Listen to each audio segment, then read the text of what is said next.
eu vejo que talvez é uma cultura brasileira, a gente não tem talvez uma qualificação de empresário. Muitos empresários, eles aprendem com a vida, com o dia a dia, né? Com a tomada de decisões. Às vezes as tomadas de decisões, elas não são as mais corretas, mas para aquele momento que ele está vivenciando, é um momento importante. Mas existe um ditado que aqui o advogado que atua em causa própria, ele tem um péssimo cliente. Então, a partir do momento que você tem que lidar com a emoção, você não consegue ser técnico. E o empresário, ele também tem que ser técnico na tomada de decisões. É um processo, não é igual uma ação indenizatória, uma ação de cobrança, uma ação de execução.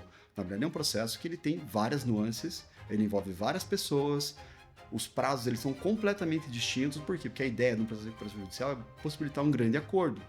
Um acordo com todo mundo que você está devendo. E quando você não tem esse check-up, você não tem talvez um mapa do teu negócio, do que pode realmente lhe trazer algum problema, aí sim, você não tem um contingenciamento, você realmente está no risco. Eu tenho até um empresário que ele fala assim, Marcos, o passado a gente não administra. Não tem consequência do passado.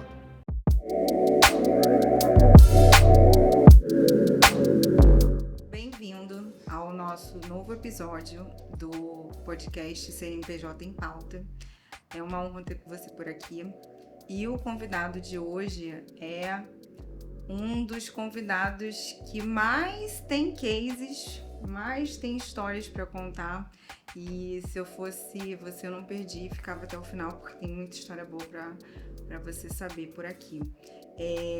Ele é um profissional que está no meu nicho pessoal e profissional. É uma honra ter ele na minha vida pessoal e profissionalmente falando, porque é uma pessoa que é especialista no que faz, que já me ajudou em diversos momentos e ajuda diversas pessoas do que eu conheço, e com certeza vai trazer alguns insights para você que nos assiste, que você antes não sabia, que a partir desse momento vai saber.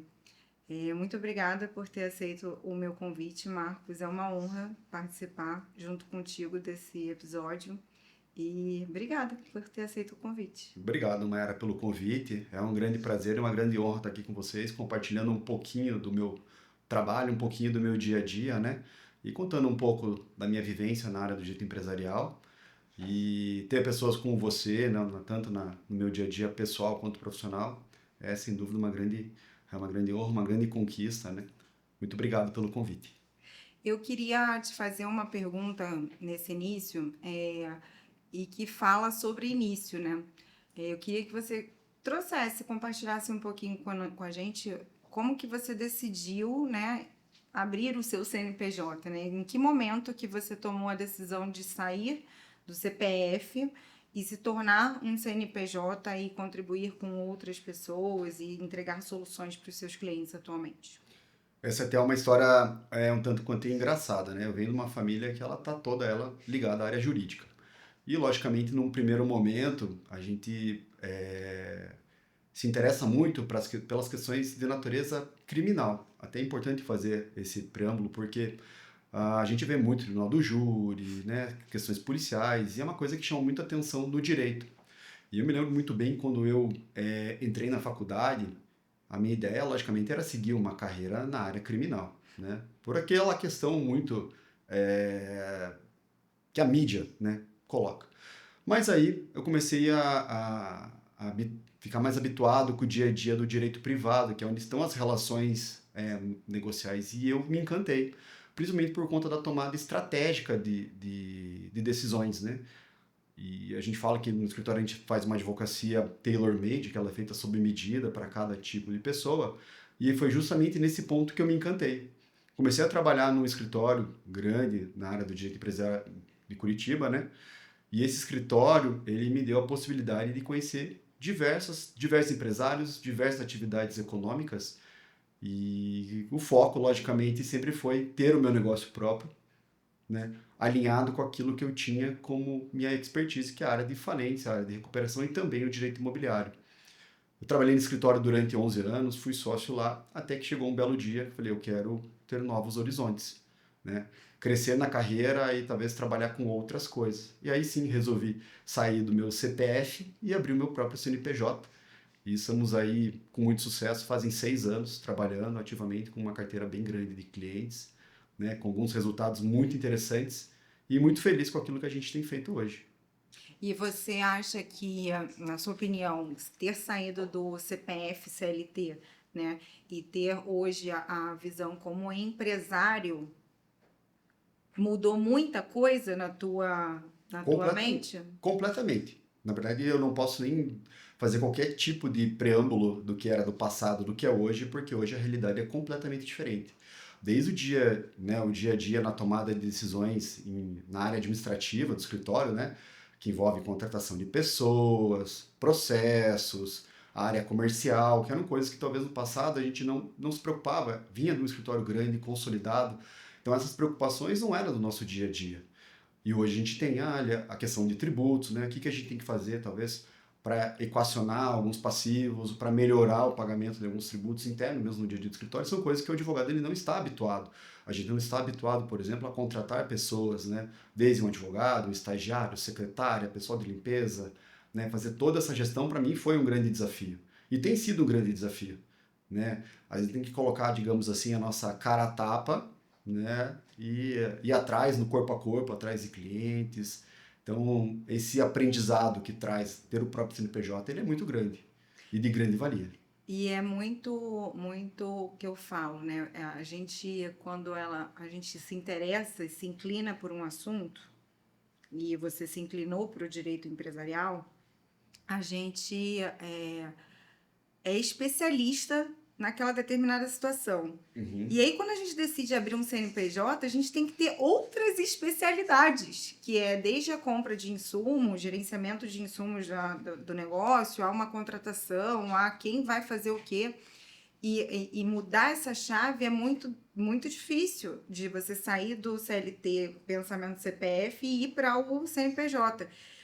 E a pessoa, quando ela decide, ela tem que ter muito desejo, na minha opinião, porque você ser muito bom advogado empresarial, ou muito boa professora, contadora, ou muito bom, seja qual for a profissão, quando você abre um CNPJ para aquilo, você tem que desenvolver outras skills ou trazer pessoas para parceiras ou funcionários ou colaboradores para você conseguir complementar as necessidades daquele conjunto de departamentos que é a estrutura de um CNPJ, né? Exatamente. E você sabe que no início, né, logicamente, a gente não tinha pessoal para nos ajudar. Primeiramente, uma questão puramente financeira. E também de necessidade. A gente não consegue enxergar certas necessidades. A gente se acha muitas vezes autossuficiente para poder lidar com tudo, né? Com o dia a dia da compra de insumos, né? Desde um cafezinho até uma bolacha, um papel higiênico. Não tem problema, eu vou no mercado e compro, mas só que com o passar do tempo você percebe que descentralizar também faz parte do teu crescimento. Você ter pessoas para te auxiliar com isso faz parte do teu crescimento.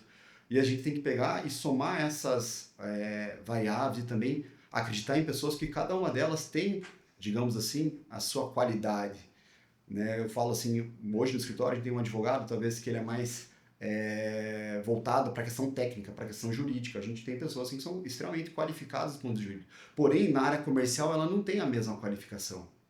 A mesma coisa a secretária. Às vezes tem uma secretária que ela é muito boa no dia a dia da organização do dia a dia do escritório, mas talvez trabalhar, por exemplo, com cotação de preços, né, que muitos escritórios fazem com que secretárias acumulem várias funções, ela não consegue fazer isso. Assim como ela não consegue, eventualmente, qualificar um currículo para quem você vai contratar. Então, assim, a gente vai percebendo essas necessidades, você vai crescendo pouco a pouco, né, e eu acho que isso, sim, traz muito sentido para um CNPJ que está em crescimento. E é muito engraçado porque, por mais que eu estou falando do escritório, como eu trabalho no dia a dia empresarial, eu percebo que todas as empresas têm o mesmo problema, né? Todo mundo circula no mesmo problema, todo mundo é igual, talvez, esse tempo, só muda a atividade. Isso que eu ia puxar. A gente tem o nosso pequeno oceano, né, no nosso CNPJ, mas você lida no dia a dia com grandes empresários. E o direito empresarial te permite também ver sob a sua perspectiva outros empresários atuando em organizações infinitas de tamanhos, vamos dizer, desde a pequena, a grande, a imensa, e seja ela qual for. E qual que é o principal ponto que você observa quando o assunto é o empresário dessas corporações grandes que vocês atendem lá no escritório? Olha, o perfil ele é muito diferenciado. sabe, Mara? Por quê? Muitos empresários, eu vejo que talvez é uma cultura brasileira, a gente não tem talvez uma qualificação de empresário. Muitos empresários eles aprendem com a vida, com o dia a dia, né? Com a tomada de decisões. Às vezes as tomadas de decisões elas não são as mais corretas, mas para aquele momento que ele está vivenciando, é um momento importante. Na área, por exemplo, que eu atuo, que é de falência, recuperação de empresas, a gente percebe que a tomada de decisões para você buscar talvez um mecanismo para você salvar a tua empresa, às vezes ele acontece de uma forma muito tardia. Por quê? Porque o empresário não tem talvez a noção de como que funciona a cadeia, o processo dele, né? Então, assim, o que eu percebo no meu dia a dia é realmente essa dificuldade de você ter essa especialização, né? Não existe uma faculdade de empresário. A pessoa pode fazer administração, contabilidade, economia, o direito mesmo auxilia muitos empresários, ou até mesmo grandes empresas que têm uma governança corporativa, ou até mesmo conselheiros externos, não conseguem talvez ter uma noção, ou talvez uma dimensão do que a empresa ela realmente precise. Agora, quando a gente vai, por exemplo, uma empresa menor, o problema ele acaba se tornando ainda mais grave. Tem muitas empresas que elas faturam valores consideráveis e mesmo assim não existe uma organização interna. Às vezes o empresário ele faz tudo, né? Ele está ali no dia a dia como um todo. Ele tem um certo medo também, talvez, de descentralizar, com medo de perder a rédea do negócio. E esse talvez seja um grande problema, né? Aquilo que eu observo no dia a dia. Por exemplo, na contabilidade, muitos contadores eles são os primeiros a avaliar que existe um problema dentro da empresa. Você avisa o seu cliente, você fala, olha, existe aqui um problema, você precisa resolver. E o empresário, talvez com uma questão até emocional, uma questão de apego com o negócio que talvez ele criou com tanto amor e carinho durante anos e anos, e talvez foi o que tornou ele, fez com que ele constituísse família, com que ele criasse a família dele, constituiu patrimônio durante largo tempo, ele tem medo, ele fala, não, acho que não é bem isso, eu que estou na frente do meu negócio, eu sei o que está acontecendo. E na verdade não é bem assim. E é muito interessante a tua fala, porque a gente, quando decide abrir um CNPJ, a gente tem vínculo emocional. E quando o assunto é emoção, bagunça tudo. Bagunça tudo porque eu penso muito quando faço essa autoanálise, né? O quão envolvida emocionalmente eu estou naquela determinada situação. E aí, quando eu estou mais emoção do que razão, eu sequencio para outra pessoa resolver, porque aí eu já não vou conseguir decidir da melhor maneira possível. E eu trago muito isso da auditoria, quando eu fazia auditoria, né, externa e interna, porque quando você está ali muito imerso naquela perspectiva, às vezes você está cego e tomar um ar ou trazer a perspectiva de uma outra pessoa que não tem aquele envolvimento faz muita diferença para o empresário. E quando tem pessoas como você que tem esse não envolvimento emocional com aquela determinada situação, você consegue oferecer um leque de possibilidades e alternativas que solucionam aquela determinada situação que ele está envolvido emocionalmente e que ele não enxergou porque ele estava envolvido emocionalmente. Até é engraçado a tua fala, que a gente fala que o advogado ele pode, logicamente, atuar em causa própria, mas existe um ditado que aqui o advogado que atua em causa própria ele tem um péssimo cliente. Porque ele não consegue se desvincular da questão emocional, ele está vinculado com aquela. Então, a partir do momento que você tem que lidar com a emoção, você não consegue ser técnico. E o empresário ele também tem que ser técnico na tomada de decisões. E a gente percebe muitos negócios, por exemplo, sofrendo, indo à decadência por conta dessa questão emocional, de apego. Né? Ou às vezes é aquele vínculo também familiar, né? Diz, a empresa veio do meu pai, né? Eu não quero ser talvez aquele filho que não deu certo, ou seja, pegou o negócio do pai e colocou no buraco, né? Não é bem isso que acontece. A gente sabe que o mercado ele é autorregulável, né? Às vezes determinado setor ele está indo super bem, outro não, e tem vários outros fatores. Hoje em dia, por exemplo, a gente tem aqui a alta taxa de juros. Muitas empresas dependem de capital bancário. Né? Se a gente usa o capital bancário, você tem que, infelizmente, você se sujeita à regra dos bancos, né? A gente é muito dependente desse capital e talvez isso aqui não é uma questão de má gestão, é questão de conjuntura econômica. E às vezes de uma estratégia definida. Eu vou operar com capital de terceiros, mas é bem definido que eu estou monitorando essa situação numérica no meu negócio, né? E aí, quando o assunto é envolvimento emocional e números, queria entrar um pouquinho a respeito das más decisões quando o assunto é o meu negócio não está indo bem, né? Eu estou envolvido emocionalmente e chegou no meu limite como empresário, né? Como que você consegue passar para quem está assistindo o momento certo de trazer uma pessoa que te permita identificar quando o assunto é um, à beira da falência ou o negócio não está indo bem, mas ele dá para melhorar? Em que momento que quem está assistindo ao episódio consegue entender que o CNPJ está precisando de uma pessoa como você para, vamos por esse caminho, porque vai dar certo, não, trazer o leque de possibilidades para o empresário com a visão racional. Mayara, essa é a pergunta talvez mais complexa que existe, e é o que todo mundo faz. Qual que é o momento certo? E eu diria assim, que é no momento que você olha seus números, né, e você vê que eles são insuficientes. O que você gera de caixa, ele é insuficiente para bancar suas despesas.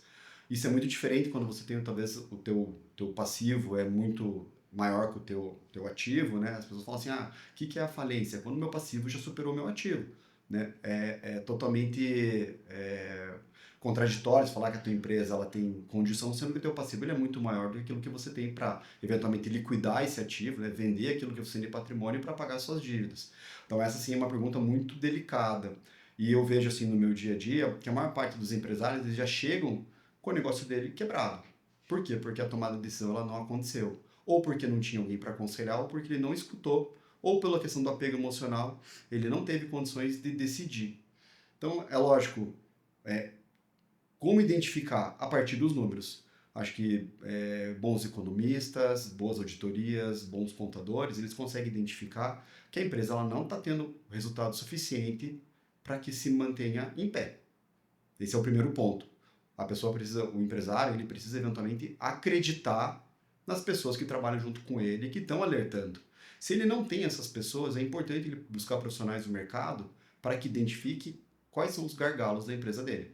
Aonde que ele está perdendo dinheiro, aonde que ele está deixando de ganhar dinheiro e se existe alguma coisa estrutural que possa ainda ser feita. Porque na maioria dos casos, até a gente brinca, aqui a empresa tem um incêndio. Na verdade, o incêndio ele existe em todas as empresas todos os dias. Mas o problema é quando esse incêndio ele atinge o telhado. Né? Atingir o telhado não tem mais o que ser feito. Muitas vezes a maior parte das empresas elas chegam já para a gente numa situação de falência. Não tem mais o que ser feito. A gente olha o ativo e assim, não é só a questão de não ter o ativo é muito inferior ao passivo. Na verdade, o que acontece é que você não tem mais mecanismos para soerguer aquela empresa. Não existe mais uma atividade econômica apta a ser, digamos assim, reestruturada. E a partir da tua fala, quando o assunto é recuperação judicial, por que, na sua opinião, as pessoas acham que uma empresa que está em processo de recuperação judicial já chegou ao processo de falência? Porque eu vejo como até um desafio as pessoas leigas não entenderem a diferença entre os dois, né? Porque enfim, não tem conhecimento e de que maneira que elas conseguem dissociar, né? Porque uma coisa é uma coisa, outra coisa é outra coisa. Gosto muito dessa pergunta, mas a pergunta é bastante profunda e a gente podia ficar aqui num podcast falando só disso. E te explico por quê. Isso aqui é uma questão de cultura do brasileiro. Tá? No passado, antes da lei de falência e recuperações judiciais, que é de 2005, a gente tinha aqui o fenômeno da concordata. A concordata era basicamente uma moratória. A gente tinha lá como se fosse uma decisão judicial que ele atrasava todos os pagamentos, a pessoa pagava como bem entendia. A recuperação judicial ela vem com um modelo mais moderno, né? Com o intuito realmente de você preservar a atividade empresarial, preservar empregos, preservar a questão de geração de impostos. A gente fala em função social da empresa. Mas aqui no Brasil, infelizmente, a gente tem uma cultura de entender que todo mundo que lhe deve é uma pessoa talvez sacana, uma pessoa que é devedor contumaz, e que isso que está sendo feito é só uma forma de você postergar pagamentos, né? Enganar credores, fraude contra credores, porque isso vem muito da nossa cultura, da forma como a gente foi realmente criado. Isso é histórico. né? É um problema muito mais estrutural. Então aqui a gente não acredita muito quando a gente vê uma recuperação judicial que aquela empresa ela tem capacidade de se reestruturar e de continuar operando. Então a gente, e assim, a taxa hoje de empresas que realmente terminam uma recuperação judicial, ela é mínima. Ela é menos de 1% do total de recuperações judiciais no Brasil. A maior parte das empresas, ou elas ficam anos e anos em recuperação judicial, né? Ou simplesmente elas entram em falência, né? No meio do caminho. E isso acontece por diversas situações, ou porque a empresa demorou muito para entrar, e também por conta dos planos de recuperação. A gente hoje verifica planos de recuperação, por exemplo, que vai ter um deságio no pagamento de 90% do que um credor tem direito a receber. E, assim, na minha opinião, você dar um deságio de 90% é basicamente você conceder um perdão da dívida. E às vezes o que sobra, os 10% de saldo, esse pagamento vai ser feito em longuíssimos anos. A lei permite, porque é uma forma de você reestruturar teu passivo. Mas para quem vê de fora, pense, todo mundo está sujeito ao plano, todos os credores, desde aquele que tem R$ 1 até aquele que tem milhões. Às vezes tem algumas empresas, por exemplo, que tem um credor lá que tem uma dívida pequenininha, digamos, alguém que prestou um serviço de, sei lá, de instalação de rodapé, né, numa mini sala. Talvez ele tenha lá R$ 500 a receber. Você acha que essa pessoa que tem R$ 500 a receber, ela vai acreditar num plano de recuperação? Não vai, porque o crédito dela ela nunca vai receber. E aquele 500, talvez com deságio de 90%, ele está falando de um valor mínimo. Então, ele fala assim, minha empresa entrou em recuperação, é mais uma que está passando alguém para trás, está só enrolando alguém. Então, isso vem muito da nossa cultura. Se a gente for analisar assim friamente, a nossa recuperação judicial ela vem muito do modelo copiado do direito americano e também do direito chileno. Os mecanismos, eles são modernos, eles são interessantes, realmente eles visam reestruturar a empresa. Mas ainda no Brasil, acho que a gente, como a gente fala, tem que ainda trabalhar muito para poder falar sobre isso, assim, sabe? Ainda tem muita coisa para a gente poder evoluir. As coisas melhoraram muito. A lei de falências, a lei de recuperações, ela é uma lei nova, de 2005. Houve uma atualização recente e a gente vê hoje o nosso Congresso muito preocupada com esses mecanismos das empresas de recuperação, até porque a gente vive um momento de crise, né? Em vários setores da economia.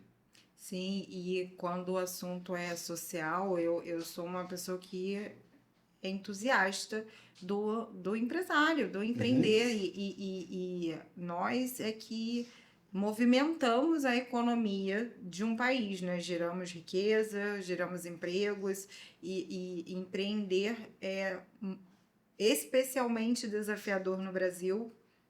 Não vou entrar em nenhum mérito, não sejamos polêmicos, mas eu vejo como especialmente desafiador esse cenário, e ter pessoas qualificadas que tragam essa clareza, né, de qual que é o melhor caminho, o que a gente consegue fazer, né, a clareza tanto contábil e financeira, como a clareza do direito empresarial, para saber quais são as minhas opções, o que eu consigo fazer.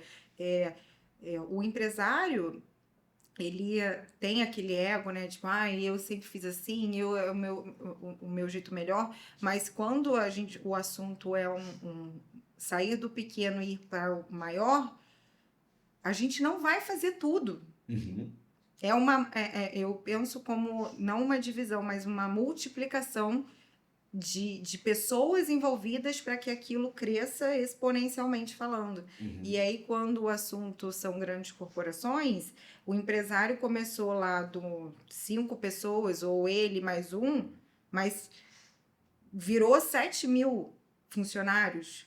E aí, quantos clientes envolvidos naquela operação? E a questão social ela é muito importante, né, nessa perspectiva, na minha opinião. E para mim é especialmente triste quando eu vejo que um CNPJ fechou ou faliu. Porque aquilo, em algum momento, foi um sonho de alguém. Foi o sonho de outras pessoas que trabalhavam como CLT naquele CNPJ e também tinham sonhos ali, sejam eles quais forem, de pagar uma escola para o filho ou de dar uma casa melhor para a família. E quantos sonhos morreram num processo de falência? Que não deveria ter chegado naquela situação e, infelizmente, chegou, né? E assim, a gente não tem números exatos também, Mara, porque muitas empresas elas fecham informalmente. Uhum. Sabe, eu sou um fanático por dados, digamos assim. Eu gostaria muito que essas empresas que simplesmente do dia para a noite pararam de operar entendessem o porquê, né? Talvez um trabalho da Receita Federal de entender por que, que as empresas abrem e fecham, o que está acontecendo efetivamente, e você teria números exatos para poder trabalhar estruturalmente o motivo por que muitas empresas não têm sucesso. E também tem a nossa questão também histórica, cultural, que o brasileiro talvez não tenha ainda o conhecimento de como empreender, como começar. A gente tem pessoas aí que sonham e tem ideias que são maravilhosas. Eu escuto no meu dia a dia de escritório, todo dia histórias muito interessantes, ou de como as pessoas começaram, ou daquilo que elas inventaram, ou de processos que elas criaram e que se tornaram ali cases de sucesso, sabe? Mas a gente ainda não sabe quais são os números de sucesso ou não, né? A gente tem aqui algumas estimativas. E quando a gente fala de empresas que tiverem sucesso, os números ainda são muito pequenos, a gente não tem uma informação muito clara do porquê que um CNPJ ele abriu, por que ele fechou, porque o número de empresas que simplesmente fecham de uma forma irregular é enorme. A gente vê isso no dia a dia. Eu vou falar assim, atuando no meu dia a dia, vai consultar uma empresa, né, aquela consulta simples, né, consulta CNPJ, está irregular. Por que está irregular? Né? Será que foi só uma falha de declarações?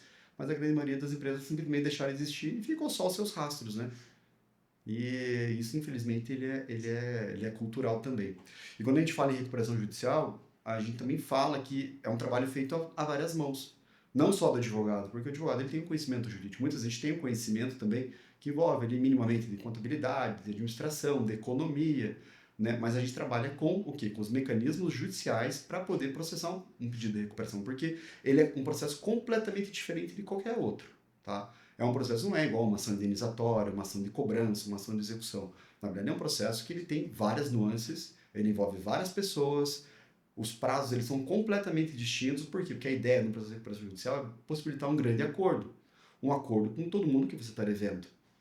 Tanto é que quando a gente tem um dos fenômenos, talvez, da recuperação judicial, que é mais interessante, é que o juiz, quando ele dá a primeira decisão, né, se ele tiver tudo ok, digamos assim, com a documentação apresentada, ele vai dar a suspensão de todos os processos de execução contra a empresa que está em recuperação. São 180 dias de suspensão total. Ninguém mais pode cobrar essa empresa por 180 dias. Todo mundo pensa, olha, isso aqui é o calote. Só que, na verdade, são 180 dias voltados a negociar. Ah, eu devo para a Maiara. Maiara, olha, eu devo 100 mil para você.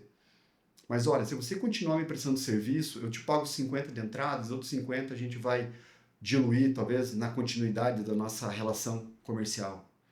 E é uma oportunidade, eu vejo, para o CNPJ se reerguer, Exatamente. ganhar tração para conseguir pagar e liquidar os passivos, os débitos. Porque se a pessoa, se a empresa não tem essa capacidade de fomentar e gerar riqueza, ela realmente não vai pagar, né? E uma empresa, qual que é o principal objetivo da empresa? Gerar dinheiro, fazer dinheiro. E se ela não tem, porque ela não tem o crédito com os seus credores, a oportunidade de fazer essa riqueza, de que maneira que ela vai E pagar? esse é um ponto muito, muito importante, né? Você tem que manter essa atividade empresarial e manter a tua relação com o que é teu fornecedor. Fornecedor de insumos e mão de obra. E a recuperação judicial, o espírito da lei realmente é esse. Você manter a atividade saudável. Vamos esquecer aqui o passado. O passado eu vou tentar aqui equacionar, reestruturando meu negócio. Mas o que eu preciso fazer isso no meu passado? Olha, talvez aqui... Aí a lei, ela estabelece uma série de coisas que você pode utilizar para fins de mecanismos de recuperação. Ah, vou vender um ativo, vou criar um novo produto, vou emitir debêntures, vou fazer processo de cisão, de incorporação. A lei ela é muito ampla, ela deixa isso muito aberto, porque o empresário ele não perde a tomada de decisões. Isso é um ponto bastante importante. Na recuperação judicial, o empresário ele não perde o mando do negócio dele. O que ele tem é um administrador judicial que vai estar trabalhando ao lado, é uma pessoa nomeada pelo juiz, para verificar se realmente ele está cumprindo o passo a passo da recuperação. Vai verificar os lançamentos contábeis, se estão de acordo, e ele vai falar assim, olha, juiz, essa empresa ela realmente está cumprindo com a atividade social dela, né? Realmente está caminhando, não é uma forma de você deixar de pagar seus credores. Ela está realmente imbuída no intuito de resolver o seu problema da crise.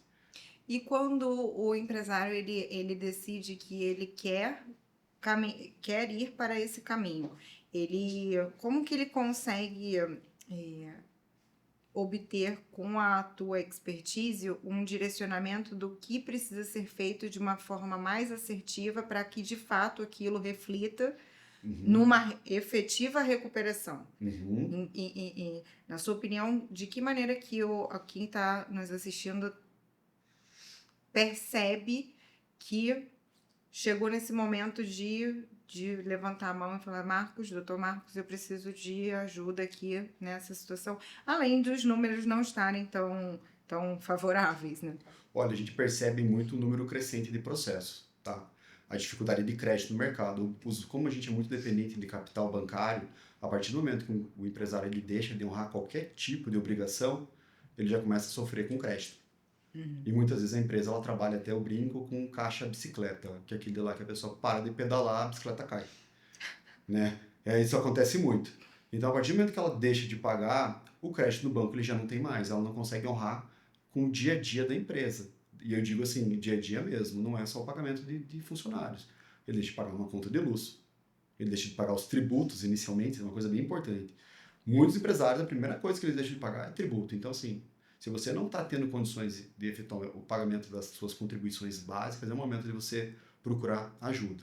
A gente trabalha no dia a dia com empresas que estão aí capacitadas a reestruturar negócios.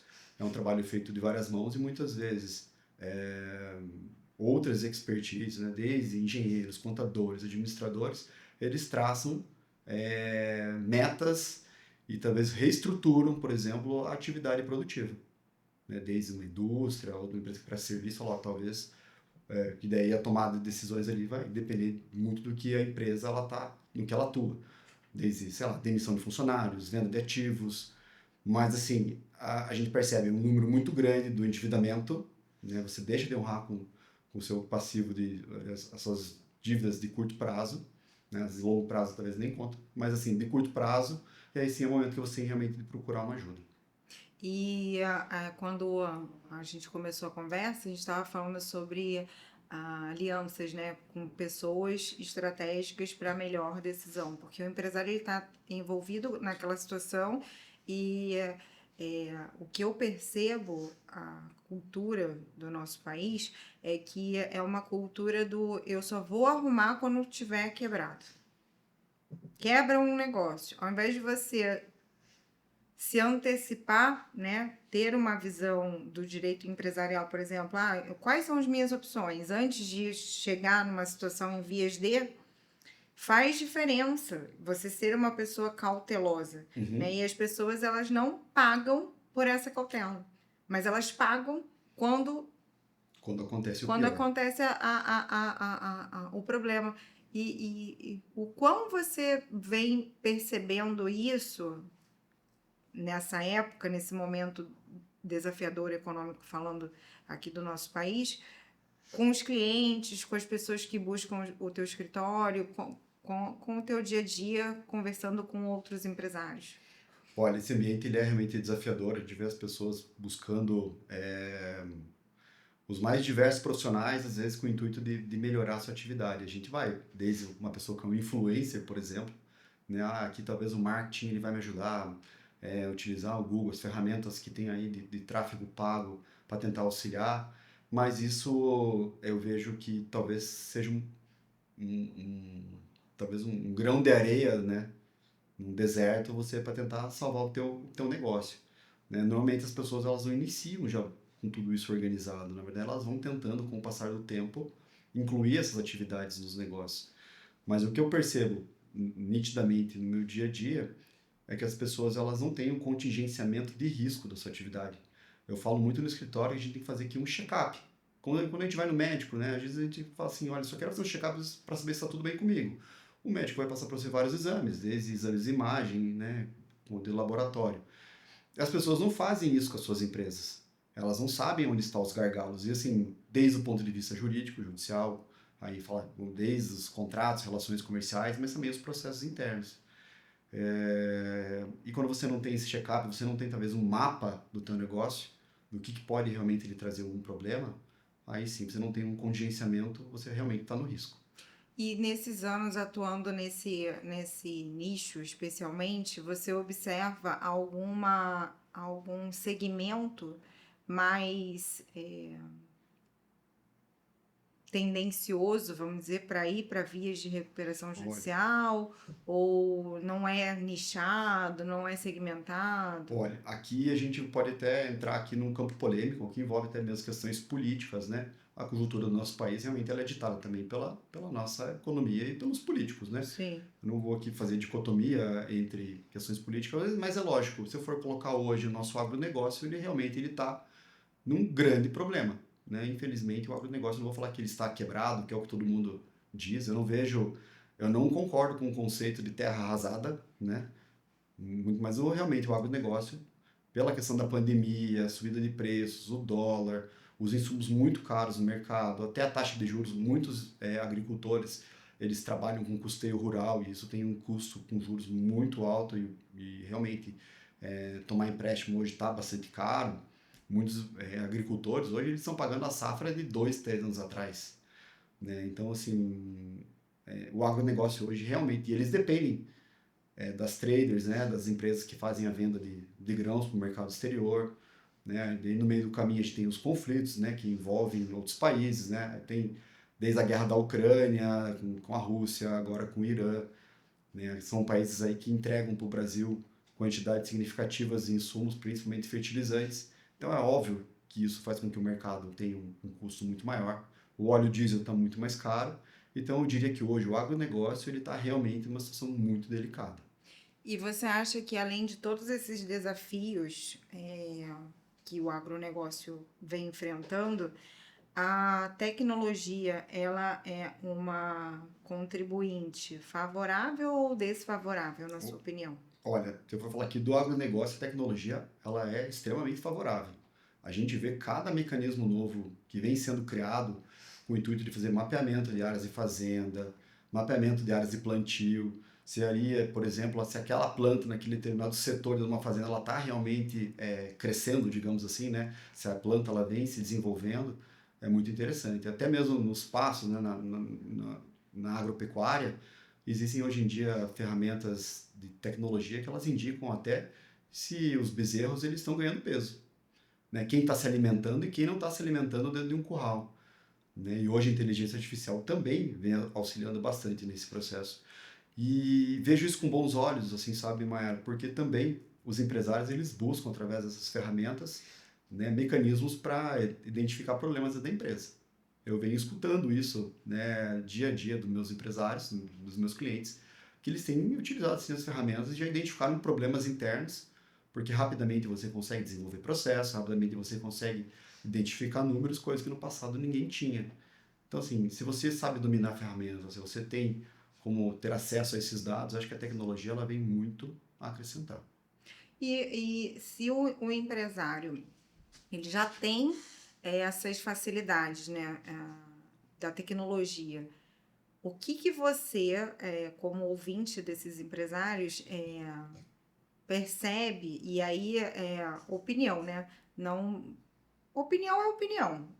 O que você acredita ser o mais difícil para que, além da emoção, né, para que o empresário se imbua da clareza dessas informações que a tecnologia hoje nos permite e que que ele não consegue decidir tomar as melhores decisões para que não haja a quebra do. Eu sei que tem intervenção externa, o negócio ele não gira apenas por má gestão, tem um ecossistema aí de situações que intervêm naquela operação e negócio, mas o que você mais percebe do empresário quando o assunto é más decisões? Se hoje a gente tem um leque de oportunidades de tecnologia que fazem um resumo da situação, hoje você joga numa IA e você consegue, mas a IA vai interpretar o balanço da maneira correta? Não,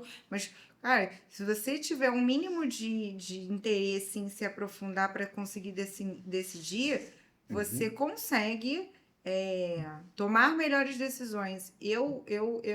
Mayara, percebo aqui com os empresários que a gente atende, a escassez de tempo. Eu poderia até falar que a escassez de tempo ele é realmente relevante. Acho que todo mundo hoje em dia está aí realmente assoberbado com suas atividades, e não é só do dia a dia da empresa, mas também com as questões pessoais. Só que no que toca a questão de utilizar a inteligência artificial, as tecnologias, eu vejo muito como crenças limitantes. As pessoas têm ainda uma certa dificuldade. E talvez uma pessoa com uma certa idade, primeiramente, ela tem uma certa aversão à ferramenta, né? Ele não é arrojado. A gente vê talvez os mais jovens aí com uma postura mais arrojada, né? Mas assim, aquilo que realmente te limita. Você fala, isso aqui não serve para mim, isso aqui não vai funcionar na minha empresa. E na verdade não é um modelo pronto, a gente tem que ver se realmente a ferramenta ela funciona ou não. Mas o que eu vejo, e daí é uma opinião pessoal minha também, é que as crenças limitantes elas realmente atrapalham na tomada de decisões, se você vai ou não vai utilizar aquele mecanismo. Eu vou dar aqui um exemplo até prático do escritório antigo que eu trabalhava. Esse escritório antigo, na verdade, o fundador, ele tem hoje, né, uma pessoa com mais de 80 anos. Então, ele começou a atividade jurídica dele nos anos 60. Então, é evidente que o que tinha nos anos 60 em termos de tecnologia ou até mesmo de escritório de advocacia é muito diferente do que a gente tem hoje, né? A gente teve uma vez um ataque hacker no escritório. Ele não conseguia entender como que isso aconteceu, sabe? De que forma que ele poderia trabalhar os documentos que ele tinha em nuvem. A preocupação dele era com segurança de dados, lógico, com toda a razão. Né? Falando, mas isso aqui vai ficar exposto, olha aqui, tem hacker, tem isso, tem aquilo. Tem a questão da idade e tem a questão daquilo que ele se limitou a enxergar. Né? E a gente vê, não, o mundo empresarial, né, o mundo de negócios, ele é um mundo que ele está sempre em evolução. Então a gente precisa olhar para essas ferramentas para que você traga aí resultados importantes para a tua empresa. Saber dominar essa ferramenta. E mudou muito sob essa perspectiva que você trouxe, né? A pessoa tem 80 anos e ela é de uma outra geração, né? E quando o assunto é mudança de gerações, mudou muito quando o assunto é patrimônio, né? Uhum. Antes as pessoas acumulavam patrimônio, né? De uma forma. Hoje elas acumulam patrimônio de outra maneira. Né? E o quão você vem percebendo que essas pessoas de outrora estão se reajustando ou não estão se reajustando, ainda precisam de apoio quando o assunto é blindar aquilo que construíram outrora e fomentar novas construções de patrimônio atualmente. Há uma diferença? Conta pra gente. Esse é um assunto interessante. A gente trabalha muito com planejamento sucessório. Desde a blindagem patrimonial, a gente fala em blindagem, mas talvez esse não seja o termo mais adequado, né? A gente fala em proteção de patrimônio, né? Criar ali mecanismos para que você proteja. Porém, o que a gente percebe no dia a dia, não só dos empresários, mas quem nos busca para fazer um planejamento sucessório, assim, eu quero deixar para os meus filhos, mas eles vão colocar tudo isso aqui em risco, porque eles empreendem de qualquer jeito. Ele não sabe o que está fazendo. Então eu quero, por exemplo, doar um imóvel para o meu filho, mas eu quero colocar todas as cláusulas possíveis para que ele não tenha risco de perder isso. Porque, olha, meu filho não é que ele é uma pessoa qualificada, ele estuda, ele trabalha, é responsável, mas ele não é apegado com o patrimônio. E realmente essa cultura de hoje não é apegada com o patrimônio. Né? Tanto faz se você vai ficar, por exemplo, num Airbnb, se você vai usar um Uber, talvez nem o veículo, mas as pessoas querem ter coisas que no passado as pessoas tinham essa necessidade. Então é muito engraçado, cada cliente vem com essa necessidade, mas principalmente no campo do planejamento sucessório, no planejamento patrimonial, o pessoal que é mais antigo, eles têm ainda uma tendência de vou fazer o planejamento, mas pensando nos meus filhos não perderem absolutamente nada. Sabe aquele imóvel que eu ganhei, que veio do meu pai, que já é familiar e tudo mais? Eu quero que isso aqui continue na mão da família. Ele não pode perder isso de jeito nenhum. Eu percebo, como eu sou de outra região, né, ó, vim do Rio de Janeiro, eu percebo muito, além dessa questão da diferença etária, né, da idade, a diferença regional. Porque empresas que são familiares têm muito disso, né, desse apego emocional. E aí, quando a gente fala de contabilidade internacional, a gente vê que uma corporação ela é fundada para gerar riqueza e multiplicação de riquezas. Uhum. E eu percebo que o brasileiro, especialmente aqui no Paraná, em Curitiba, ele tem muito apego emocional por aquele patrimônio, aquele negócio. E entendo também que a pessoa queira dar continuidade porque viu uma oportunidade de formar os filhos, de fazer com que os filhos conseguissem os empregos por conta dos negócios, mas quando o assunto é mais voltado para o racional, Uhum, a ideia fica muito mais palpável no sentido de fazer riqueza, de fato. uhum. E nem sempre você vai tomar a decisão que vai agradar todo mundo A gente, não- num negócio. a gente nunca sabe se a decisão ela é a correta, e talvez ela não é a mais correta, ela tem a correta para o momento. Eu tenho até um empresário que ele fala assim, Marcos, o passado a gente não administra. Não tem como se administrar passado. Né? A tomada de decisão naquele momento foi necessária por conta de uma série de fatores, uma série de conjunturas. O efeito daquilo vai, vai representar o nosso futuro. Mas a gente não tem mais como administrar aquilo. Né? E é muito engraçado, até você levantou um ponto, né, nas empresas que multiplicam. Né? A gente costuma ver assim, a empresa que era do pai foi para o filho quebrou. Eu tenho muitas histórias que é o contrário, de filhos que pegaram o negócio dos pais, que não estavam numa situação muito boa, e reergueram e transformaram o negócio numa potência. Então, por quê? Por conta do estudo e a vontade de empreender. A vontade de querer fazer diferente, a vontade de buscar outros mecanismos para um negócio do pai que eventualmente, porque isso aqui é arcaico, não tem mais o que ser feito. Então, assim, com ideias novas, né, com sangue novo, com novas aspirações e inspirações para o negócio. E talvez não tanto emocionalmente, envolvimento emocional, porque tudo bem, meu pai, nossa, fundou, meus pais fundaram um negócio, mas tá, isso daqui é um negócio, né? Vamos tocar isso e decidir.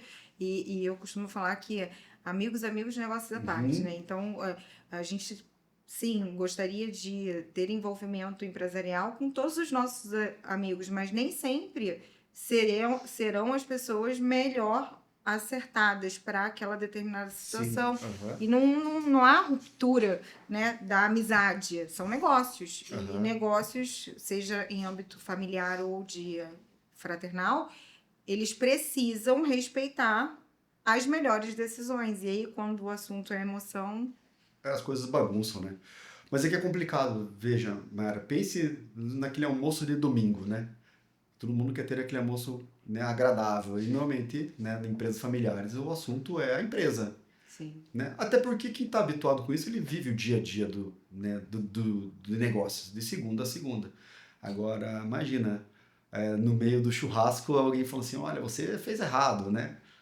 Então, assim, aqui o aspecto emocional ele vai muito além do apego, ele vai também, ele culmina também, às vezes, nos pequenos ruídos do nosso dia a dia, né? Ruído entre pessoas. E, na sua opinião, quando o assunto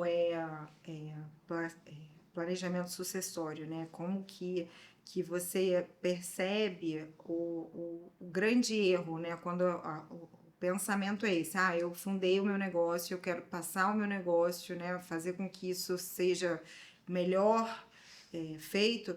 Quais são os 3 principais ou alguns erros mais recorrentes quando você pega um processo que não foi feito corretamente, que deveria ter feito de uma forma, mas que não foi feita daquela forma e aí gerou uma sensibilidade que precisa ser corrigida eventualmente, ou você precisa recuperar um processo que foi iniciado de uma forma incorreta e ainda dá.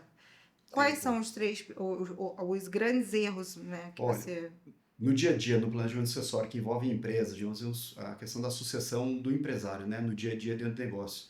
Muitas vezes a sucessão ela é feita para pessoas que não têm aptidão para o negócio. Né? Não é só questão do filho, mas as pessoas que estão ali imbuídas na continuidade do negócio, eles não têm a mesma dimensão que o empresário que fundou tem. Né? Normalmente é que o empresário que funda, ele tem uma ideia do negócio dele de uma forma muito ampla. Nem tudo está ali no papel, nem tudo está ali acontecendo. Muitas coisas acontecem na cabeça dele, sabe? Ele sabe o que acontece, o porquê acontece, se for uma indústria, ele sabe desde a máquina que produz até o último boleto que ele tem a pagar, né? Ele tá tudo na cabeça dele. Ele tem quem vai seguir o negócio, quem está na sucessão, muitas vezes ela entra perdida, não por má vontade ou por só inaptidão, é porque ele não teve a capacidade né, de se enfronhar, digamos assim, junto com o empresário e entender todos os mecanismos. Ele não está vivenciando aquilo. Então, isso para mim é um grande problema. Até nós conhecemos pessoas que trabalham com governança corporativa, é conselheiro de empresas familiares, e muitas vezes esse profissional ele nos conta que ele chegou no empresário e falou: ó, essa pessoa que você está aqui habilitando para ser o teu sucessor, ela não tem condições. E mesmo assim o empresário ele segue por uma questão de briga de família. Eu falei, eu não vou me indispor com a minha esposa porque eu tenho que deixar para o meu filho, ou para o filho mais velho, ou para o filho homem, ou a mulher, enfim, assim como tem outras famílias, por exemplo, ninguém tem essa aptidão. E com relação, por exemplo, ao planejamento de patrimônio, o que eu percebo muito é a questão de tributos, né? Hoje em dia está muito na moda se falar em holding, né? Ah, vou abrir uma holding. E holding não é uma ferramenta para planejamento sucessório em si. Na verdade, ela é uma empresa, como qualquer outra, que ela aglomera participações de várias outras. É uma forma de organização patrimonial. Então as pessoas faziam isso pensando só em planejamento e, na verdade, ele não é um planejamento em si. Existem vários mecanismos, né, e acabam perdendo dinheiro, principalmente no que diz respeito ao pagamento de impostos. Né? Então tem que ser muito bem analisado para que, ao invés de você ter um benefício com o planejamento, você tenha mais um prejuízo. E entrando nesse assunto da holding, né? E eu confesso que tá tão em alta que todos os meus clientes já vieram me perguntar a respeito disso. Todos, sem exceção. E o que eu observo, né? Além da falta de conhecimento, e aí, se o meu cliente está me perguntando, é porque ele quer saber. Graças a Deus, tenho clientes que são interessados, né? Há um momento que sim o melhor caminho e há um momento que não se aplica aquela determinada situação, independentemente se está ou não na moda, né? E para quem está nos assistindo, quais são os cenários mais favoráveis, na sua opinião, que se inclinem para essa abertura de uma holding, eventualmente falando? Olha, isso Porque tem peculiaridades que favorecem o negócio e desfavorecem o negócio. esse é até um assunto bastante interessante, né, que ele é bastante extenso. A primeira dela diz, lógico, quem tem a reforma tributária, acho que muita coisa vai mudar, né? Tem muita coisa ainda para a gente ver esse cenário econômico, decisões judiciais, elas estão para virem aí por conta da reforma tributária, mas é lógico que uma família que tem um patrimônio considerável de imóveis, né, que imóveis que são alugados, ele talvez interessante você ter esses imóveis dentro de uma holding, né, por uma questão de diminuição de carga tributária. Lógico, agora a gente tem os fatores, né, de redução que tem que analisar de uma forma muito criteriosa. Eu sempre falo que tem que colocar isso na ponta do lápis, no papel. Né? Mas acho que o mais interessante, talvez, da holding, como mecanismo de planejamento, às vezes é facilitar problemas de inventário. Né? Isso facilita muito realmente a vida, porque quando alguém falece, né, a gente fica, primeiramente, triste, né? A questão emocional, a questão do luto, você não consegue ter ali mecanismos para poder resolver. Se é uma empresa, a empresa não pode parar. Imóveis que são alugados, eles continuam tendo uma administração. Né? O patrimônio ele continua gerando riqueza ou despesa. Então, naquele momento de luta, é muito difícil você tomar decisões estratégicas. E talvez a holding, um planejamento sucessório bem feito, ele te antecipa problemas, né? Trabalhando de uma forma estratégica, ele te antecipa problemas. Ele vai facilitar esse mecanismo, né? De transição desse patrimônio. Até porque a gente sabe, puxa, mas a pessoa acabou de falecer, já está fazendo o inventário dele, nem esperou, né? Esfriar, digamos assim. Só que, por exemplo, tem o caso de pessoas que faleceram num dia, no dia seguinte ele teve que ajustar o inventário, porque precisava de alguém para administrar um patrimônio considerável. Né? Ali não tinha uma questão de oportunismo, era uma questão de necessidade estrutural. E você tocou na questão da reforma tributária, né? E nós dois, direito e contabilidade, a gente sabe o quanto a gente tem que estudar e se atualizar e tá estudando. E eu tô vendo, o que eu tô percebendo nessa atualização obrigatória que a gente tem que fazer, é o quão estão incertos os cenários, né? Esse é um. A gente vai por uma linha, estuda, agora vai. Não, muda. Uma vírgula muda e você vai para outra situação. Eu, Maiara, a minha posição aqui contábil, vejo que A gente só vai conseguir bater o martelo depois de 2032. Esse é um ponto. Quando eu até falei anteriormente que a gente depende ainda de decisões judiciais, a gente sabe que os órgãos do judiciário lá em Brasília, né, eles são órgãos também políticos, né? Eles decidem questões estruturais do nosso país e tem muita coisa que a gente ainda vai ter aí uma definição. E muitas das vezes sem conhecimento técnico. Exatamente. Que eu mais tenho visto Acontece muito. É a pessoa decidir uma coisa e ela não conseguiu decidir corretamente porque há uma premissa antes, seja ela qual for, técnica, que veda aquela decisão. Então a gente tem muita água para rolar até 2032 e além de 2032 as decisões que elas vão seguir, né? Porque vai ser um escalonamento, né? A reforma tributária ela está sendo implementada aos poucos. Então até a gente chegar num perfil ideal vai demorar um certo tempo. E depois vem as decisões judiciais que nós temos até hoje. Vamos dar um exemplo aqui, né? O ICMS, a gente não tem essa discussão entre os estados sobre substituição tributária ainda é um desafio. Por mais que hoje em dia já esteja mais pacificado, não é a minha área dentro do escritório tributário, a gente percebe que ainda tem muita discussão junto aos tribunais superiores e como é que funciona. Então agora a gente vem com uma reforma tributária, as coisas mudam, né? Até os termos eles mudam, né? A gente vai falar IVA, CBS e por aí vai. Uhum. Então, assim, tá todo mundo se habituando a essa nova realidade, essa nova cultura tributária. Espero que a gente consiga passar ileso por isso. Vamos passar e não vamos abrir processos judiciais de recuperação, porque olha, e o que eu percebo, né? O quão necessário é esse interesse do empresário nos assuntos que são prioridade naquele momento, né? E tomar essas decisões de se aprofundar ou com a aquisição de um prestador de serviço do direito que vá direcionar com mais aprofundamento, ou uma contabilidade, ou uma administração, uma economia, um economista, o quão é necessário nesse momento de tantas alterações, porque se antes fazia-se de um jeito e já era difícil, nesse cenário economicamente desfavorável e de tantas mudanças, né? E aí você tá fadado a, muitas das vezes, e eu infelizmente tive algumas experiências onde a pessoa tinha o desejo de fazer corretamente por ignorância e desconhecimento, ela pagou multas altíssimas desnecessariamente, por falta de conhecimento, falta de especialidade naquela situação que estava sendo desenvolvida, né? A gente realmente, o empresário, eu acho que as pessoas no geral se sentem autossuficientes para tudo, né? A gente tem aqui diversas áreas, diversas formações e tem que contar com os profissionais, né? Lógico, bons profissionais para atuar no seu negócio. Muitas vezes a gente vê as empresas, por exemplo, economizando dinheiro, não vou contratar uma empresa de auditoria, né? Porque custa caro, mas às vezes é uma auditoria que vai, por exemplo, te trazer um benefício financeiro lá na frente. Eu não vou contratar um escritório de advocacia para trabalhar mensalmente para mim, porque eu não tenho processo. Né? Essa é uma cultura, não tem nenhum processo. E a advocacia, ela não atua só em processo. A gente trabalha também no preventivo, a gente trabalha no consultivo. Né? Muitas empresas procuram para fazer toda a parte contratual. Olha, preciso que vocês revisem meus contratos. Será que eles estão de acordo com a legislação? Será que eu estou fazendo correto? Será que esse passo a passo aqui está seguindo o que manda o regulamento? Será que estou tendo segurança jurídica? As pessoas não contratam. Vou economizar.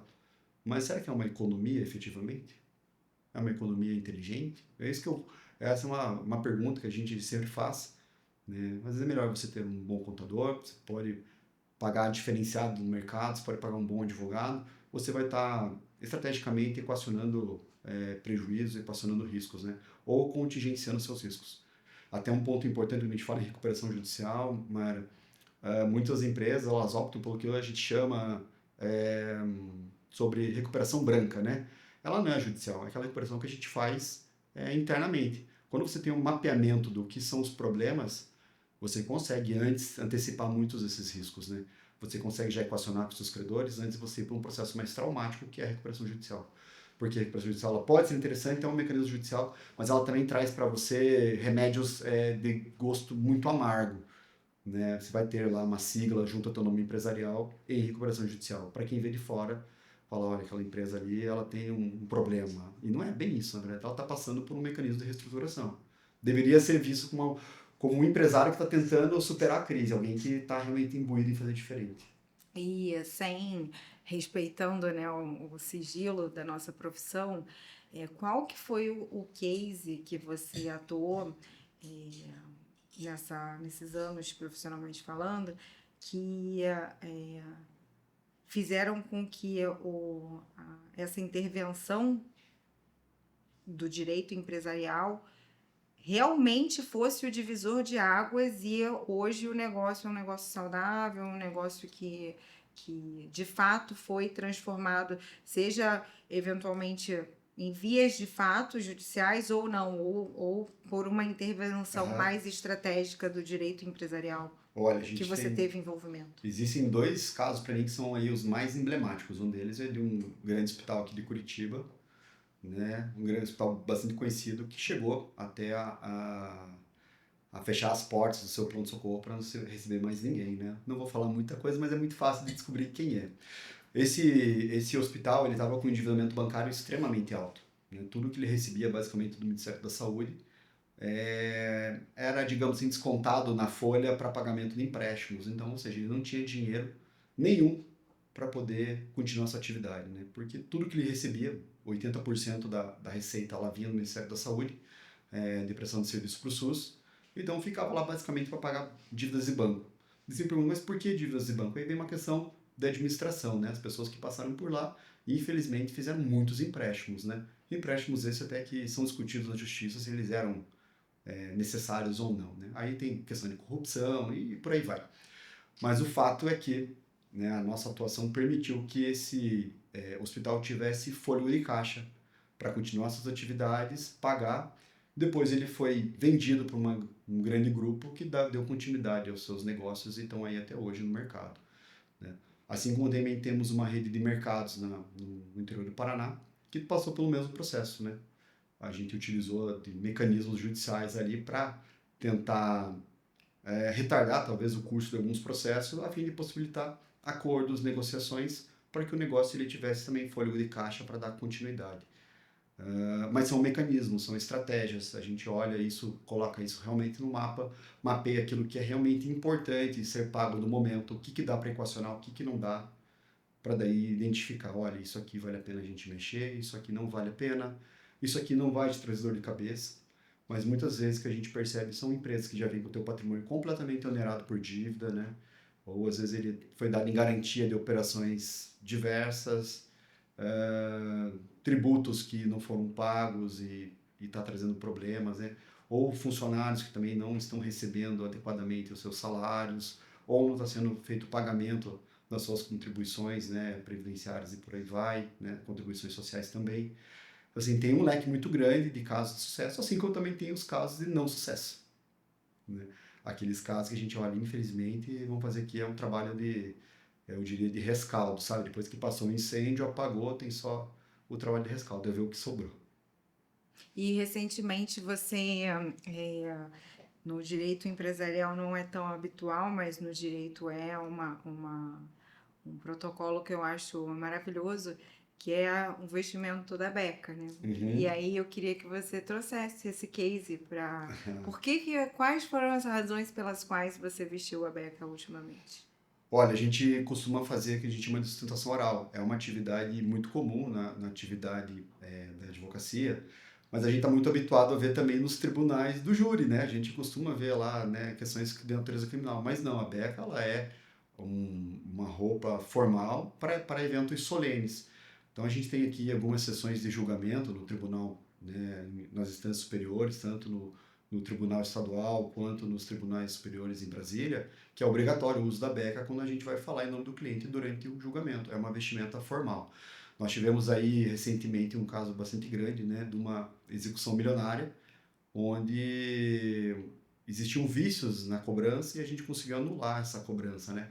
Milionária. Milionária. Era um valor aí de pelo menos 10 milhões de reais em que foi anulada a execução, ou seja, o credor ele não vai poder cobrar, né? Logicamente, nosso cliente ficou muito satisfeito com o resultado e a utilização da Beca naquele dia foi realmente para defender o ponto de vista do nosso cliente, né? Como nós tivemos sucesso em primeiro grau, digamos assim, né? Quando a outra parte recorreu, que os desembargadores ali reunidos para julgar o caso, né? Julgar o recurso de apelação, a minha função de utilizar a Beca e usar o púlpito foi realmente de demonstrar quais eram as razões jurídicas pelo qual a decisão deveria ser mantida e foi o que a gente conseguiu, a manutenção da decisão e o reconhecimento da nulidade da cobrança.